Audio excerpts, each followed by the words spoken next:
Friend welcome to teaching exam study. दोस्तों discuss करेंगे ऐसे इंपॉर्टेंट प्रश्नों के बारे में जो कि काफ़ी इंपॉर्टेंट है एग्जाम के दृष्टिकोण से, और ये खास करके आपके लिए बनाई गई है। अगर आप टीआरई 4.0 की तैयारी करना चाह रहे हैं तो आप हमारे साथ जुड़े हैं। हम सिर्फ ऐसे प्रश्नों का संकलन आपके लिए लाएंगे जो कि एग्जाम के लिए इंपॉर्टेंट है, फालतू क्वेश्चन नहीं लाएंगे। तो आप ज़रूर हमारे साथ बने रहें। सबसे पहले बात करते हैं प्रार्थना समाज के बारे में, जो कि प्रश्न रेगुलर पूछी जाती है। प्रार्थना समाज की जो स्थापना हुई 1867 ईस्वी में, और इसके जो संस्थापक थे आचार्य केशव चंद्र सेन की प्रेरणा से आत्माराम पांडुरंग के द्वारा ये स्थापना किया गया। आगे चलकर 1869 ईस्वी में महादेव गोविंद रनाडे इससे जुड़े, जो इसके मुख्य संचालक बने। इसका मुख्य उद्देश्य जाति प्रथा का विरोध, स्त्री पुरुष की विवाह की आयु में वृद्धि, स्त्री शिक्षा, विधवा विवाह को प्रोत्साहन देना था, और इसकी स्थापना महाराष्ट्र में हुई थी। तो उम्मीद करता हूँ कि प्रार्थना समाज के बारे में आप समझ गए होंगे।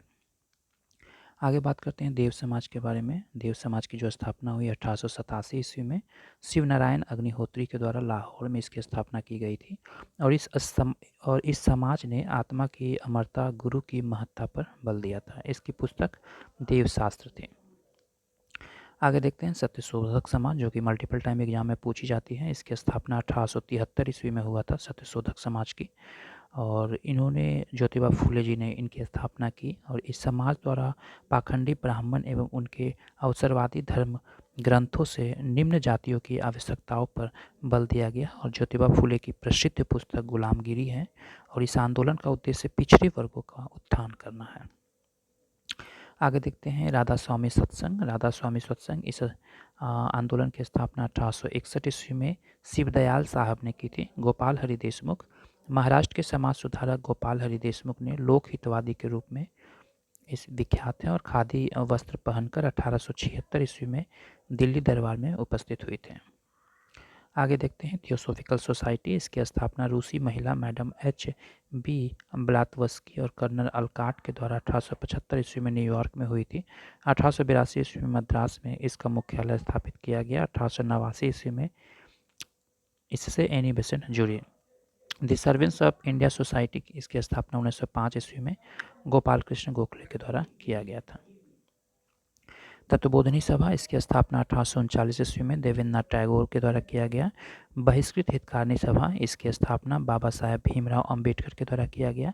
देवबंद आंदोलन, इसकी शुरुआत 1866 ईस्वी में मोहम्मद कासिम अली ननौतवी के द्वारा किया गया था। आगे देखते हैं आत्मीय सभा के बारे में। आत्मीय सभा हिंदू धर्म के एक शुरुआती मत का प्रचार करने के लिए 1815 ईस्वी में राजा राम मोहन राय ने आत्मीय सभा की स्थापना की। राजा राम मोहन राय द्वारा स्थापित यह प्रथम संस्था थी। राजा राम मोहन राय को और किस किस नामों से जाना जाता है, जैसे भारतीय पुनर्जागरण के जनक, ये भी एग्जाम में पूछी जाती है। भारतीय राष्ट्रवाद का पैगंबर, राष्ट्रवाद का जनक, आधुनिक भारत का जनक, प्रथम आधुनिक पुरुष, और युगदूत के नाम से जाना जाता है। आगे देखते हैं स्वामी विवेकानंद के बारे में।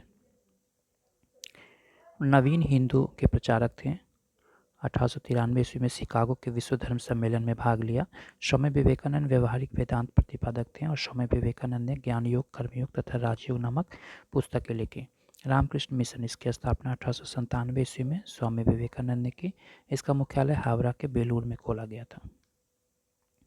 आर्य समाज के बारे में कुछ पढ़ लेते हैं, इंपॉर्टेंट फैक्ट है। इसकी स्थापना स्वामी दयानंद सरस्वती ने 1875 ईस्वी में किया, और इसका मुख्यालय 1877 ईस्वी में लाहौर में स्थापित किया गया। इसका मुख्य उद्देश्य प्राचीन वैदिक धर्म की स्थापना करना है। स्वामी दयानंद सरस्वती शुद्ध वैदिक परंपरा में विश्वास करते थे, और 1867 ईस्वी में उन्होंने हरिद्वार में पाखंड खंडिनी पताका लहराई। उनका विश्वास था कि वेद शाश्वत, अपरिवर्तनीय तथा दैवीय हैं।